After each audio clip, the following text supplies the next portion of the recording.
Okay, we've got our top three finishers from today's Supersport race here at Circuit of the Americas. Our winner today, Jake Lewis. Second place, Blake Davis. And third place, Corey Alexander. We'll get started with Corey. You guys need to share the mic, please. It's Corey's third podium of the year. You felt you were running up with Jake, and you guys had gotten away from the pack. Then next thing we know, you're back of the pack. It looked like, did you run straight at the end of the back straight?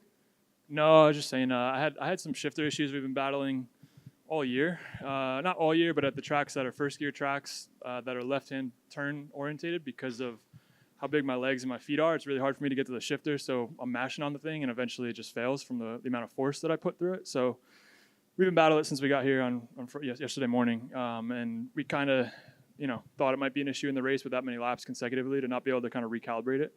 And of course it was. So yeah, basically it just doesn't shift all the way. Like it blips, but not enough, and then it stays in a neutral when I'm going to first, and then also when I'm going back through first, back through neutral to second gear. So it basically I just had to slow down. Like I couldn't keep pushing in as deep as I wanted to because of the fact that I had to be more precise with my shifts. And then it fixes itself? It doesn't fix itself. It just doesn't get any worse. So I have to hit it really hard for the rest of the race. Like I was really pressing it, but like giving myself a lot of time to do it, not rushing to the lever like I normally would when I'm, doing those low 14 laps. Like I'm doing everything I can to get to my lever before it hits the rev limiter because we're so leaned over shifting. Does that make sense? Yeah, it makes sense. Yeah. So, but overall, yeah, I mean the bike was phenomenal. Otherwise, we made a little bit of a change to our setup to go a little bit of a different path, just because we were having some issues that I wanted to try to address and with grip, and thankfully we did because it seemed to make a big difference. It made just the life of the tire last a lot longer. Is it difficult when you're racing with your teammates out there trying to win the championship and you're back and forth and this and that, or is it just a case of like it's a good thing for you to get a podium, so it's worth it? No, for sure. I mean, the primary goal of the team is to win the championship. I was looking at the board and I couldn't see Matt's number in that top 15, so I kind of figured he was out of the points. So if I did get PJ, it was going to happen in the beginning of the race because we were so far gone, and then I was trying to make up for it. But I did say to myself, like, I won't pass him leaned over. I'm either going to pass him straight up and down in a draft or, on the brakes if I can where it's totally clean. But once I tipped in, I'm like, I'm not doing anything. And otherwise, I was just more or less trying to ride defensively behind me because I knew there was a pack coming and I didn't want them to get past him either so he would lose any more points. So I was trying to do a little bit of defense and then also try to figure out how to get back on the podium because we had such a good race going. Yeah, it's kind of different than if you're just by yourselves, the two of you, with the guys way ahead and way behind. Yeah, to be honest though, it made it a little bit easier in that heat because then I'm thinking about what not to mess up and what's at jeopardy for the team versus how tired I was. So it did help, and our pace was quite a bit lower than what I would have had to do to stay with Jake. I think they're at the front. Two big boys up on the podium again. Old dogs, learning new tricks, I guess. I don't know. But yeah, I just have to say a huge thank you to the whole Rahal Ducati Moto team by Roller Forming. As everyone knows, Mid-Ohio was a disaster, and so they worked really hard between the rounds to try to find the problem with the bike, and they didn't even really pinpoint it. So we kind of came in here hoping we changed enough of things on the bike to sort it out, but it was kind of a question mark. So hats off to them, hats off to all the people that support me. There's a ton of guys, and too many to list. So thanks everyone, and congrats to these two guys next to me. It's fun battling these guys. I know, when I'm riding around them that they're always going to be super spacious with track, and there's some other guys out there in that class that aren't quite like that. So it's nice to ride around these guys. All right, well, congratulations. Second place today, Blake Davis. His fifth podium of the year and second place since way back at at Atlanta at the opener. You had a great battle there, and obviously, unlike Corey, you don't have to necessarily worry about passing PJ on the outside, the inside, or up the middle, right? Right. Yeah, it's definitely happy to get back on the podium in a second place is amazing. I think I had some better pace. I think I could have ran with these guys at the front. Got caught up in turn one, but I also made a bunch of mistakes on my own. So just need to clean up my race tomorrow and hope everyone's okay in that crash. And as Corey said, I love racing with these two. There's people that'll, dive bomb, make some scary moves, but these guys are always clean, so it's a blast racing with them. Did you see the whole incident up there or just part of it? Yeah, I kind of saw it. It was right in front of me. I was kind of trying to do my own thing. All I saw was Matt got a big moment and came across the track, kind of crossed up, and him and Cardenas clipped bars, but that's really all I saw. All right. Well, thank you. A winner today, Jake Lewis. It's his first MotoAmerica Supersport victory. He did win two. He did have 2 victories in Daytona Sportbike. 3 other podiums, all 3rd places. Did you think this was possible going into today? I mean, honestly, yeah. I mean, I feel like I could have ran with Matt or PJ. I don't know if PJ went down or what, but I had good pace in practice. I could do the lap time by myself, and I was finally good enough on the brakes. You know, we've made a lot of progress the past 2 weekends, and can really feel the front end underneath of me, and that's the main thing for me is riding on that front tire. And I had good pace and kind of showed it in that race. You know, once I got to the front, I just kind of put my head down, but was riding kind of smart and just plugging the laps away. And I could hear a Ducati behind me, and then all of a sudden couldn't hear it. So I didn't know if it was Corey or the World Supersport guy that came over, or I didn't know who it was, but I just kept my head down and didn't look back. And then with 4 to go, I don't know if they were showing me on the TV or not, but I had a huge moment in the stadium section. The rear just came around, I was modulating the throttle, and the rear snapped around, and both feet came off, and scared myself a little bit. And then I kind of looked over to the side and realized I had a big gap. And after that, I was just, I hadn't won a Supersport race in a long time, and this was huge for the Altus Motorsports team. So I just kind of backed it off and just hit my lines, and honestly kind of cruised around the last 4 laps because this track I have really good pace, and I didn't want to do anything stupid. So I'm really happy with that ride and prove some people wrong. I do get pissed off when Greg always throws jabs at me on the broadcast, and I'd like to see him on a 600 running at the front. So had to mention that on the TV. It doesn't make me happy because back home I do ride my dirt bike a lot, and I've been running a little bit. So it's not like I'm just sitting on the couch doing nothing. So a big thank you to the whole Altus Motorsports team for giving me the opportunity this year in Supersport. I wanted to come back after last year riding with Disrupt and prove that I could go fast on a sport bike still and stay on a sport bike, and it's paying off. 3rd in the points with these 2 breathing down my neck isn't too shabby. Just for the record, we all here tell everybody how skinny you are. So I know better than that too. No, but I mean, even it does fire me up. Even my fiance Blair, he sent me the screenshot of the win probability, and I wasn't even in the top 5, and I was on the box at Mid Ohio. I qualified 4th, less than a 10th off pole, and don't even get mentioned. So that stuff fires me up and proves some people wrong today. All right. Well, congratulations and good job to all 3 of you guys. Any questions?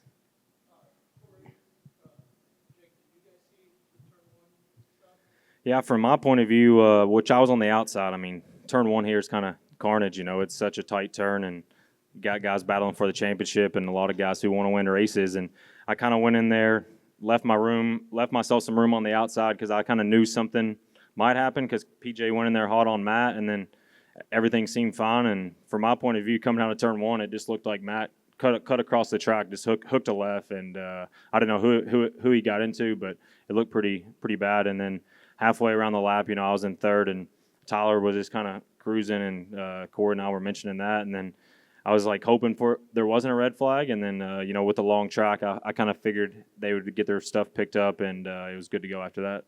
I don't know what Corey saw. Yeah, I think I had front row seats to that. I got a good start and put myself to the inside, and kind of knew that something always happens up there towards the mid to outside of the track, and honestly, from my perspective, PJ, I gave him a little bit of room. Obviously, I could have went underneath him, but I wouldn't do that in that scenario. So I kind of just sat up and gave him a little bit of a buffer. So he was fully tipped in, and Matt had a little bit of a wider sweeping line, so he was fully committed, elbow on the ground kind of thing, and me and PJ were pretty straight up and down right up against the curb. And I know they kind of bumped each other, but it was enough to where you could see them almost look at each other as it was happening. So I thought, okay, they just stood up and they were going to get a run down the hill. I don't know if they hooked bars and that's kind of what dragged Matt to the left maybe, or if Matt just wasn't willing to give up the room and kind of kept coming across in his normal line. It just seems like that's kind of where we're at with the championship at the moment, is just nobody's willing to give an inch. And there's some riders like that, like I said, in general, that kind of ride that way a bit. It's not how I like to ride, but it's like I said, it's unfortunate. There's a lot on the line for those guys, and I don't like to see anybody go down or whatever the case is. I want them to fight it out, and hopefully we'll see what MotoAmerica has to say. I got one for Jake. So Jake, so that's you're gonna have 3. Not that I need it. So Jake, it's 3 races today. You've already had 2. You got a podium and a win. Obviously, you're going to try to win this next one, but how are you feeling after 2 races? I mean, and heading towards the third. Yeah, I mean, honestly, I'm kind of smoked, really. After that big moment with 4 to go, you start thinking about stuff, and my arms were kind of pumping up. So other than that, I don't feel like smoked. I mean, both of these guys are sweating just as much as me. It's hot as shit out there, and everyone's struggling, but I'm not a quitter. I'm going to keep fighting and do my best in the bagger race. Obviously, we don't have the most competitive bagger, but every time I'm on track, I try as hard as I can. So I feel okay, but, I was telling him last night, the Fridays is honestly what kills me, riding 3 classes, and I feel like I'm in my suit the whole time, so there's just no telling how much I'm sweating. And last night I woke up at 2:30 in the morning, cramping up, and I went to bed peeing every 30 minutes. I was so hydrated, but I need to try to work on that tonight or figure something out, because I probably only slept like 5 hours last night, so I was struggling this morning, but I feel all right now. All right, and just to be clear, I wasn't questioning your fitness at all. No, I know how you are. You're not, but Okay. everyone online, and then especially Greg. Yeah. All right, guys, thank you. Okay, we've got our top 3 finishers from today's Steel Commander Superbike race here at Circuit of the Americas. Our winner, Cameron Bobier, second place, Josh Herron, and third place, Richie Escalante. We'll get started with Richie. It's his first podium of the year. He's come back from bad injury at Road Atlanta, which was our opening round of the championship. I know it's been a long road back and probably a lot of work to get yourself healthy. Is this a good reward for that? Yes, I'm really happy to finish on the podium. This year my goal is just back to finish the season, race Ohio this weekend and New Jersey, and then thinking for next year. But I feel really good here. For some reason, the Suzuki is working very well in this track, and I like it. So today, I forgot to press the button to the launch control, so my start is very bad. I think in turn 1, maybe P9, P10, and then I just recovery position. And after that, just, maintain my pace. I'm really happy to finish in the podium, especially behind Cam Bobier and Josh Herring. It's super champs, and really, really happy. Physically, are you 100%? Almost 100%. Just I have a little bit pain. I think now I need to train a little bit more, but I feel good. The bike feels good, and super happy. So thanks to my team, Vision William for Star Suzuki, to my personal sponsor, Mission Foods, and everybody at home to support me. Really happy. Tomorrow you get a better start and run at the front? I hope. Tomorrow 2 races, so for sure will be difficult. But the most important is try to finish these races, and we'll see. But right now I feel I can go a little bit more on the front, but I need to start better, so we'll see. Okay, thank you. Thank you. Second place today, Josh Herron. It's his 10th podium of the year. He's our championship points leader. It's been cut down to 55. You had a big save at one point there. It looked like you were almost on the verge of like, okay, I got this thing under control, and then all of a sudden you didn't, and then it kind of changed a little bit, and Cameron was able to make a run. Is that accurate?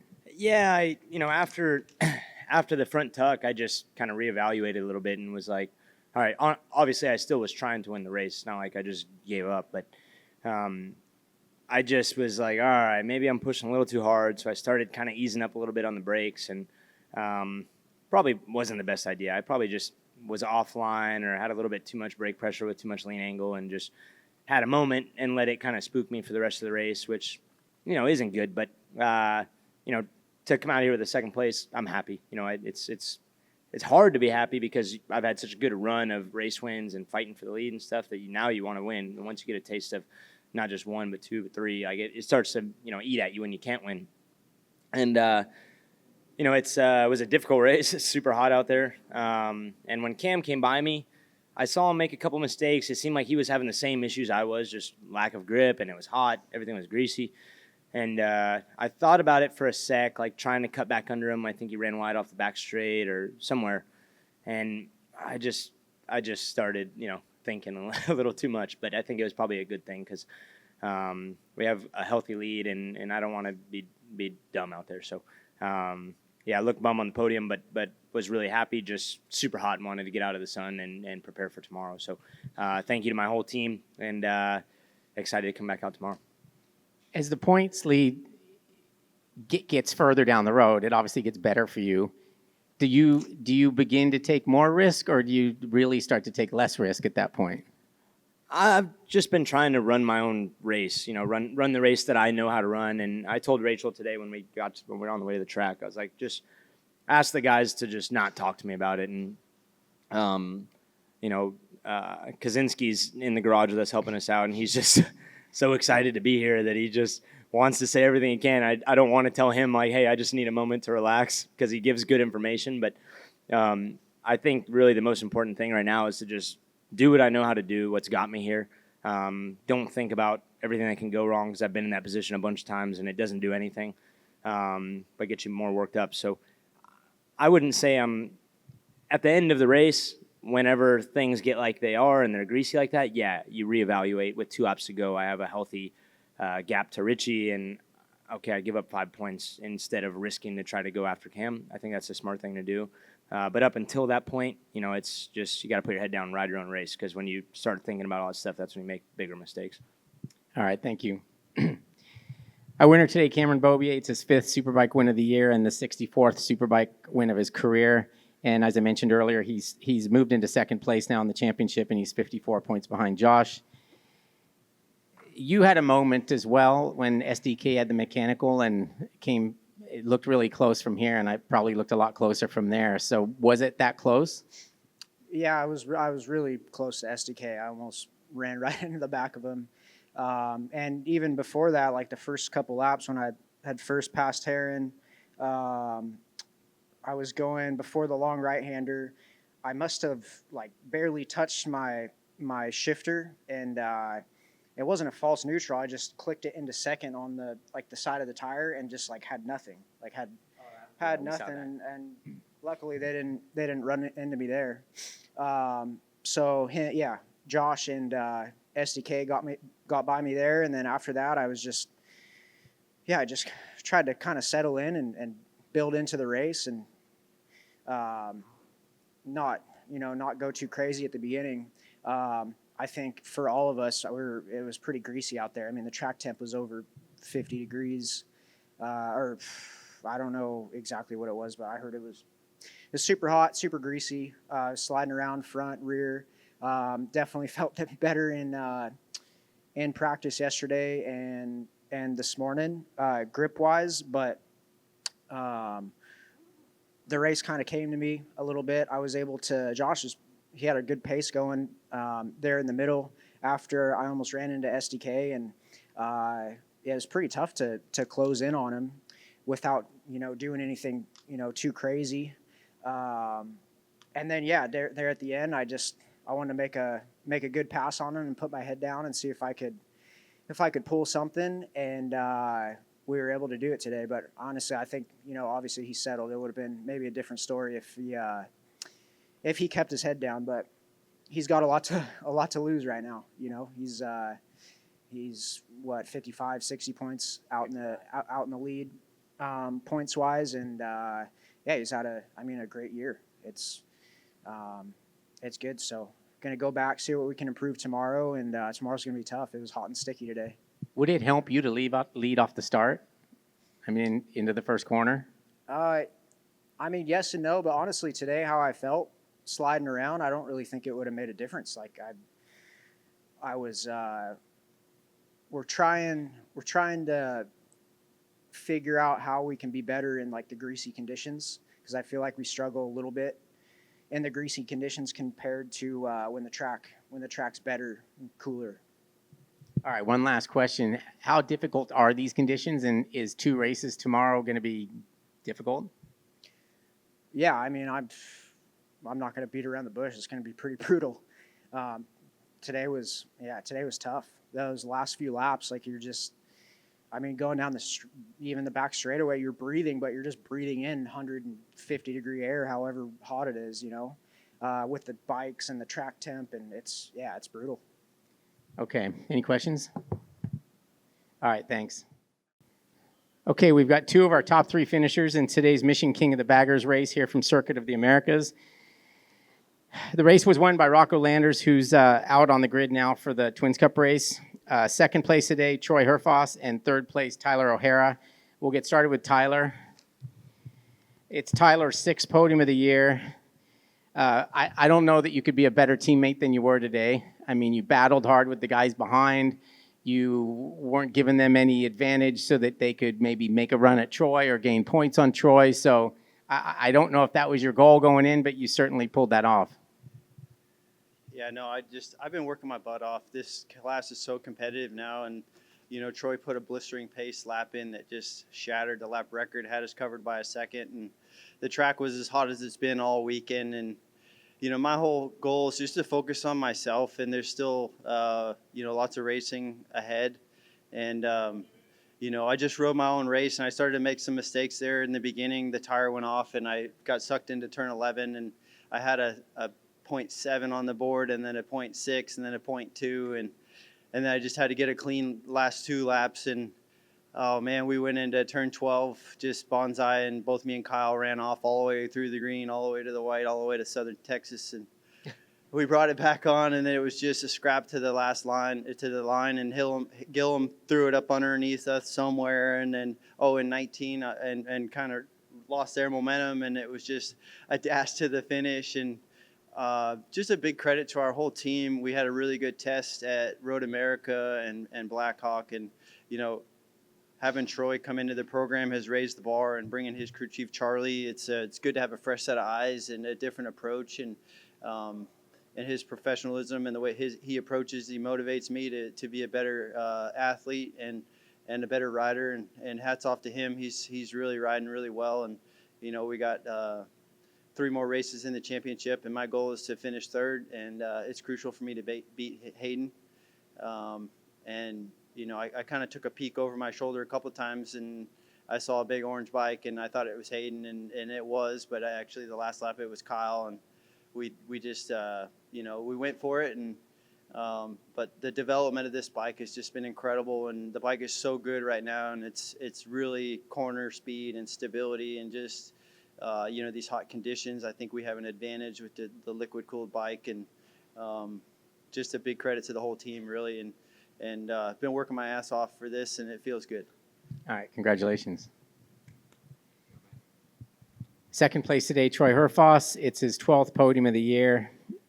Well, I mean, you hounded the kid the entire time, and there were spots where you could get him, spots where you'd lose him. Did you think you'd have more for him in the very last lap, or was it a case of not the? Firstly, congratulations to Rocco. He's a great young fella, as I said earlier in the year. He rode the race of his life, and I've seen this too many times in my time when you're racing for a championship, and there's a guy there that's looking for their first win. We're just not on the same level right now, and the level of risk he was willing to take to win that race, I don't think we even seen. I think if I had been in front of him, you would have seen him probably stretch his limits even more. So who knows what he's got in the tank. But there was points on the track where I was better, and I couldn't capitalise for certain reasons, and that's a bit disappointing. So we'll go back and do our homework and just try and just keep being there. It's championship time, and I'm still racing for wins, so that's what's important. So big thank you to the Indian racing team, and it's been, there's been a few highlights this year. Like my debut was a highlight. The Road Atlanta having a podium sweep with Max and Tyler was a really highlight. But as a team, and not just our results, this has been by far our best weekend, and it goes to show that these guys I'm working with are pure racers. And when it comes to race time, they're very calculated. And like Tyler's been struggling midway through the year, and we have essentially put pressure on him to help me. And he selflessly has done that. And I hope I can repay the favour tomorrow. And boy, that hooligan race, if he rides like that tomorrow and he stays on 2 wheels, it's going to be a pretty big gap to second. So, hey, it's a good time for Indian Motorcycles, and I want to say congratulations to them, and I'm having a great time. 3 races to go. Well, I have the points gap at 7 now. So during that race, are you paying attention? Are they telling you where Kyle is, or are you just doing your own deal and worry about it later? I know where Kyle is, yeah. Okay. Every part of this weekend, I know exactly where he is. All right, tomorrow, I expect another battle from the kid, huh? Yeah, he's a real wild card, and it's a real fine line, because we've got years of racing ahead of us, and I've said this in the past, and with rivals I've had, you can't let them win these little races because although I've got other things to worry about right now, we're going to meet again. And now he's got that confidence that, I beat Troy to the line last time. But so we'll see how tomorrow goes. I'll keep the pressure on. And yeah, the goal is always to put yourself in a good position to win races and then get to New Jersey and hopefully have a very small points gap. And it can be one-on-one from that point. All right. Thank you. Congrats. Thank you. Oh, anybody?